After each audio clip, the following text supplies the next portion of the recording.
limang araw na yun. Teka, nung Thursday, nilagnat ka na. Yes, ma'am. Gano'ng kataas? Hindi ko alam, ma'am. Basta naman, Ano masakit sa'yo no? Nung may lagnat ka? May problema ka ba sa ano? Wala naman, ma'am. Nung uminom na po ako ng gamot, dire-diretso ko yung gamot ko. So, nung last week, Thursday, nilagnat ka. At the same time, masakit yung katawan mo. Ano pa masakit sa'yo no? Baka ako doon kasi bago yung magkasakit, yung mga nagbabike sila eh. Puyat, baka natuyan ng pawis, bumigay yung katawan, pagod. Paano bumigay? Yun, baka natuyan siya ng pawis, di niya kaya. Tapos nagpuyat pa. 1 week ago yun. Dok eh, kasi yan, nilagnat na nila eh. Sabi ko, tigilan mo na yung pagbabike eh. Pwede ka magbike pero magdala kang damit ba pamalit. Kasi na, pagkakain siya ng konti, nasusuka na siya dok. Hirapan siya matulog. Sakitin ka ba? Gusto kasi 21 na siya eh. Okay lang ba? I-refer ko siya sa internal eh. Tsaka medyo ang tulang ng mata mo. Wala ka sugat? Tigyawat, sinapasan. Hindi, sa ano. Hindi ka naglakad sa ano yung mga yung ano. Sa paa wala. Hindi ka nag-wait sa mahal. Hindi naman. Ay, di ba? Saan lang, ma'am? Sakit ba yung mata mo? Ano, ma'am, yung last week ko po walang siya tulog. So yung tulog ko po, ma'am, 30 to 20 minutes lang po. Ganun lang. Pero yung pinakamadalag ko pong tulog ngayon po, 2 oras lang. Kaya nagkasakit ka na ba na in the past? Ano yung mga nagsakit mo? Sa kaso lang, ma'am, Kaso na. Ano pang masakit sa iyo ngayon? ulo ko, ma'am. Ulo. Naglalagnat ka pa rin. Pag ano siya, ma'am, pagdalit ko, ma'am. Pero pag tangkahan ko, hindi naman po ganun. Ilan po tumatama po dali. Sakit ulo mo. Tiyan. Hindi po lahat, ma'am. Nagsusuka ka pa. Ano siya, ma'am, sama lang po siya sa mulo. Tapos, pinigit ng isang oras. Refer ko siya sa internal mo. Okay lang sir. Saan po yun, Dok? Dito, tatawagan ko muna kung andun yung doktor ha. Yan sa ACE. Kasi Kaya baka mahal din yata mo. Hindi naman. Hindi ko naman siya sisingalin eh. Dito, doon na lang. Hindi naman.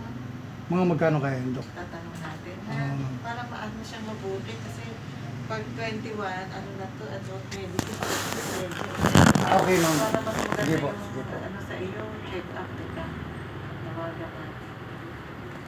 Sa ACE. Kaya ano katawan mo, ang hirap magkasama. Kaya sabi ko nga, Dok, tigil-tigilan niyo muna yung magkakaibigan kayo.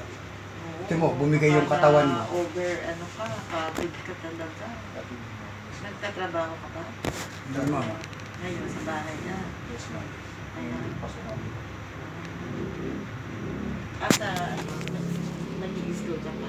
Yes, ma'am. Pero, bakasyon na yun. Ay, pasok ko na po. Pasok ka na, hindi ka nakapasok.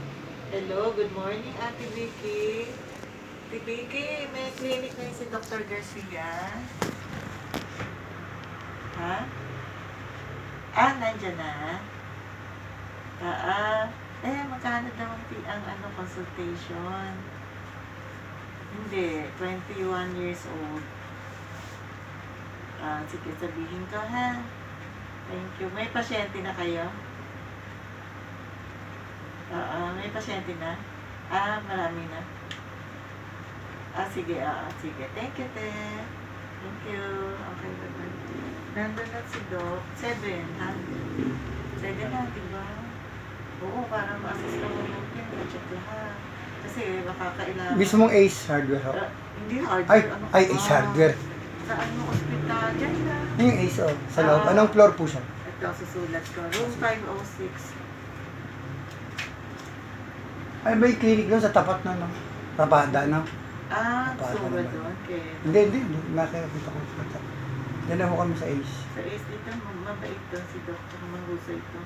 Yung So, hanapin namin. ano to, internal med. Sinabi ko na.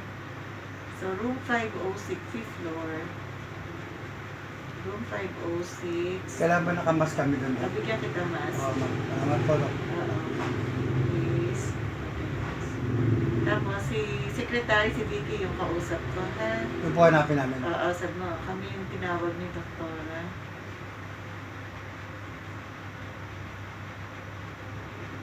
Tapos kung magpapalab, eh, tanong mo kayo kung saan medyo mura-mura. Saan magpapalab, wag doon sa hospital na doon. Sige po.